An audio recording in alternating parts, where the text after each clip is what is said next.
Signal path is the route an audio signal travels from the input to the output of a system. Learning how to trace and control this path is critical to understanding the operation of any audio system. An audio system schematic is a signal map that illustrates the route a signal will travel. There are three main sections the schematic can be divided into: input, routing and processing, and output.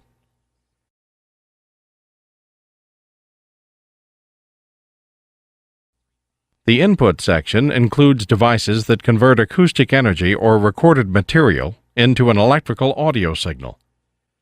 The routing and processing section is composed of preamplifiers, mixing consoles, signal processors, and power amplifiers.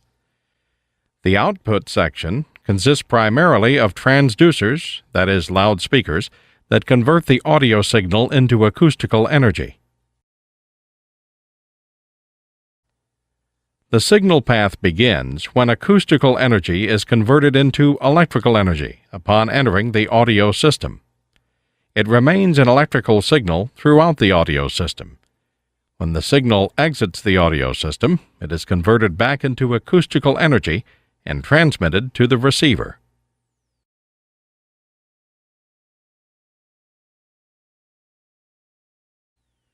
An audio signal path can be compared to a chain.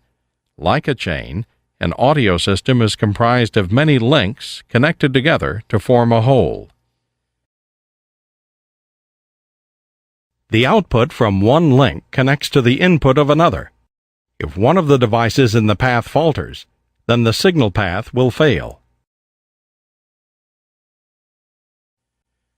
Let's trace the signal path from a microphone, through the mixing console and processing equipment, to the loudspeaker and the listener's ear.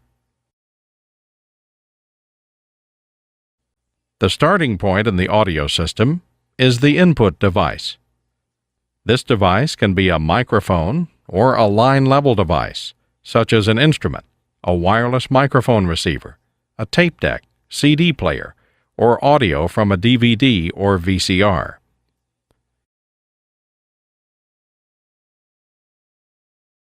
The output of the device is connected to the input of a routing device, typically a mixing console.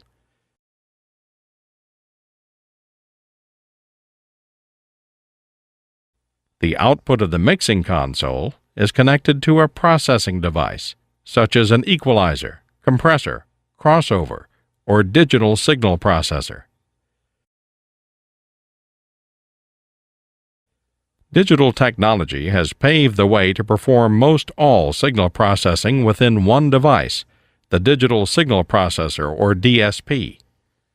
A DSP has the potential to provide multiple processing functions, including equalization, compression, limiting, frequency crossover, and signal delay on multiple channels simultaneously.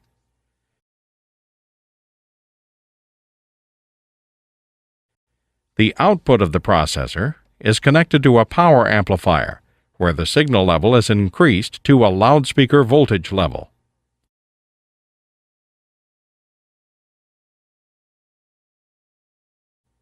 The output of the power amplifier is sent to a loudspeaker or series of loudspeakers, where the signal is converted into an acoustical sound pressure wave. The loudspeaker is an output device of the audio system.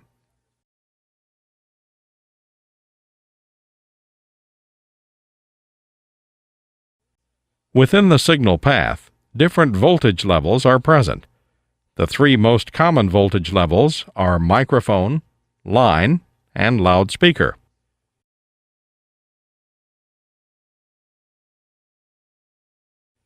Microphone or mic level is a very low voltage which requires amplification before it can be routed or processed.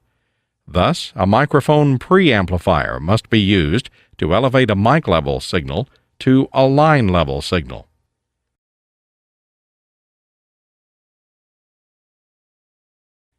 The voltage level throughout the signal path within such devices as the mixer and the DSP to the input of the power amplifier is line level.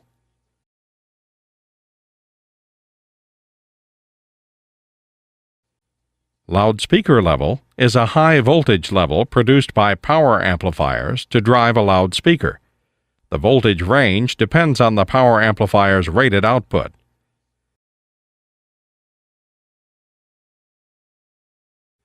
It is imperative to match a device's input and output levels correctly. For example, plugging a power amplifier's output at loudspeaker level into a mixer's microphone input designed for mic level could cause extreme damage. Mismatching signal levels can be dangerous. Care should be taken to always match voltage levels, mic level output to mic level input, line level output to line level input, and loudspeaker level output to a loudspeaker's input.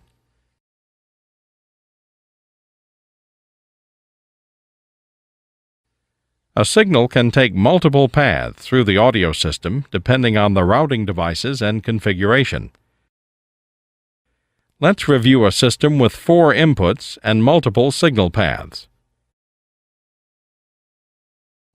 The first input signal is routed through the mixer to the processing unit, then to the power amplifier and loudspeaker. The signal could be routed simultaneously to a pair of headphones and through an auxiliary bus to a separate processor, power amplifier, and loudspeaker. The second input device is routed through the mixer like input 1, but is also routed to a tape deck for recording purposes.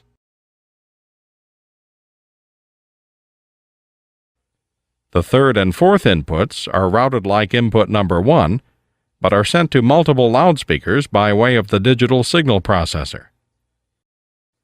As you can see, a single input source can be routed to a number of outputs by taking multiple paths. With the addition of more input sources, it is easy to see how a signal path matrix is formed and controlled by the routing devices. It is important for operators to diagram their systems. This is performed by using basic symbols for microphones, wireless systems, line-level devices, mixing consoles, processors, power amplifiers, and loudspeakers. A system is easily documented once the signal path is discovered. Tracing a signal from the device's output to the next device's input is achievable by following the cables used to make the connection.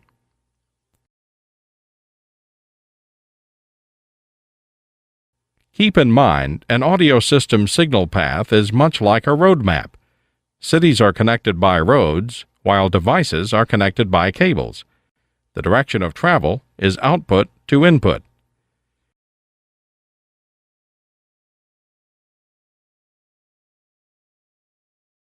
In order to achieve the maximum sound quality coming through the audio system, it is imperative to set proper gain structure throughout the signal path. Gain structure is the setting of the voltage level as it is amplified at various points throughout the audio system signal path. These points are known as gain stages. This is achieved by establishing a unity gain. Unity is a term used to describe when the output signal level of a device is equal to the input signal level of that same device. This means as the signal passes through the device, it does not increase or decrease in level before reaching the output. Unity gain ensures the greatest dynamic range for the audio system.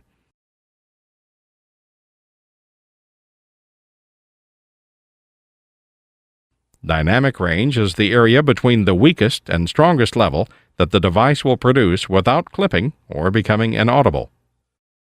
Headroom is the upper section of dynamic range between the nominal or average volume and clipping. Headroom allows the dynamics of the signal to pass without clipping the device. Signal-to-noise ratio is a measurement of the residual noise of a device, expressed as a ratio of the signal level and the noise level. Signal-to-noise ratio is important because if the output of a device is lower than its input level, the next device could increase noise, commonly detected as hiss. This would render a poor signal-to-noise ratio. Maintaining the proper dynamic range, headroom, and signal-to-noise of the system through proper gain structure is how we achieve quality sound reproduction through the signal path.